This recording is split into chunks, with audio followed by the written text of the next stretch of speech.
नमस्कार दोस्तों, मैं हूं आपके साथ राजेश कुमार। और आज यानी कि 11 अप्रैल को बिहार के एक बड़े साहित्यकार की पुण्यतिथि है। यानी कि मैला आंचल और परती परिकथा जैसे कालजयी रचनाओं के रचयिता फणीश्वरनाथ रेणु की आज पुण्यतिथि है। और आज हम इस बड़े कलमकार को, इस बड़े साहित्यकार को याद करेंगे। सारी बातें तो आप जानते ही हैं कि उन्होंने कौन सी कहानियाँ लिखी हैं, कितनी प्रसिद्ध और कितने मशहूर उपन्यास लिखे हैं। उनकी बात मैं आज नहीं करूंगा आपके साथ। कुछ नई बातें हमारी कोशिश रहेगी कि कुछ नई बात आपको बता सकूं। आपको बता दें कि 4 मई 1921 को पूर्णिया के औराही हिंगना में उनका जन्म हुआ था। और बचपन से ही वो बिल्कुल लिखने पढ़ने के लिए, जो आप जानते हैं कि एक तरह से मशहूर थे। उनकी जो पहली कहानी के बारे में जो जिक्र मिलता है 1944 में, बट बाबा, जो उनके गांव का ही एक बूढ़ा बरगद का पेड़ था, कोलकाता से प्रकाशित होने वाले साप्ताहिक विश्वामित्र में वो कहानी प्रकाशित हुई थी।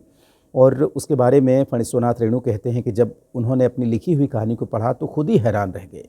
उन्हें लगा कि कैसे गांव से जुड़ी हुई एक इतनी शानदार रचना उन्होंने की है। और जब प्रकाशित हो गई वो कहानी, पत्रिका की प्रति आ गई, प्रशस्ति पत्र आ गया, तो उन्होंने उस कहानी को अपनी दादी को सुनाया। तो उनकी दादी ने डबडबाई आंखों से कहा कि बट बाबा की जो कृपा है तुम्हारे ऊपर हमेशा फलीभूत हो।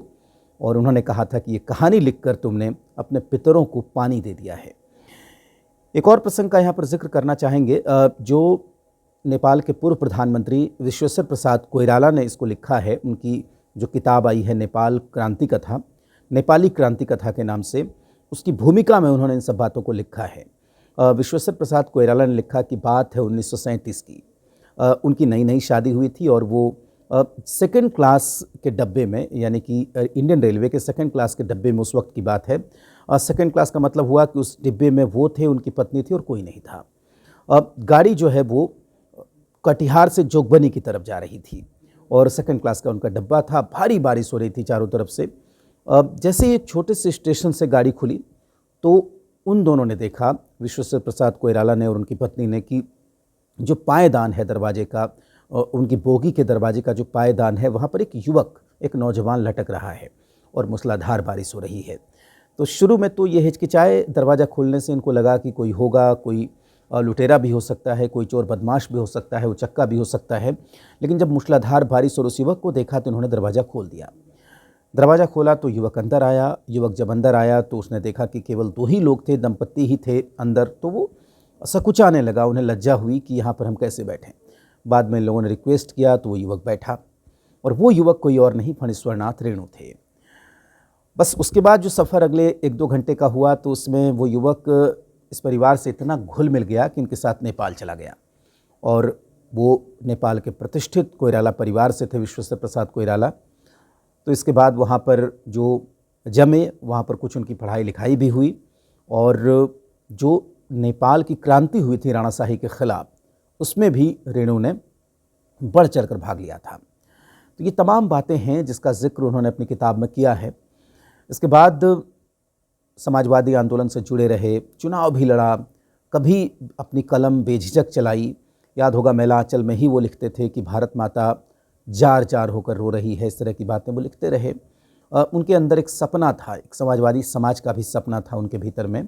और आपको बता दें कि 1974 में जब इमरजेंसी के खिलाफ जयप्रकाश नारायण की अगुवाई में आंदोलन हो रहा था, उस वक्त हालांकि वो बीमार थे, स्वस्थ नहीं चल रहे थे, क्योंकि 1977 में ही उनकी मौत हो गई है। लेकिन 1974 में जब आंदोलन चल रहा था तो उसमें भी उन्होंने भाग लिया। आपको बता दें कि पटना की सभा में, गांधी मैदान की सभा में जब जयप्रकाश नारायण पर लाठीचार्ज हुआ, इसकी उन्होंने कड़ी भर्त्सना की। और 4 नवंबर 1974 को गांधी मैदान में जेपी की एक सभा हो रही थी। वो कॉफ़ी हाउस से होते हुए रिक्शे से उतरे, गांधी मैदान पहुँचे और जेपी के सामने, उन्हें पद्मश्री मिला हुआ था फणीश्वरनाथ रेणु को, जेपी के चरणों में उसको रख दिया। साहित्य की पूरी कमाई इतने बड़े आंदोलन के लिए लुटाते हुए देखकर जयप्रकाश नारायण की आंखों में आंसू आ गए थे। ऐसे थे फणीश्वरनाथ रेणु। आपको बता दें कि एक बार बिहार के वरिष्ठ पत्रकार सुरेंद्र किशोर के साथ साक्षात्कार में फणीश्वरनाथ रेणु ने कहा था कि जेपी आंदोलन के तौर पर अगर ये खिड़की नहीं खुलती तो इस कमरे में उनका, राजनीति के कमरे में उनका दम घुट जाता। तो 11 अप्रैल 1977 को अस्पताल में अल्सर की उन्हें शिकायत थी, उनकी मौत हो गई। कई कहानियाँ हैं, कई किस्से हैं जिसको हम कहने बैठेंगे तो अब घंटे, 2 घंटे, 4 घंटे कम पड़ जाएंगे। लेकिन आज हम याद कर रहे हैं अपने प्यारे साहित्यकार फणीश्वरनाथ रेणु को।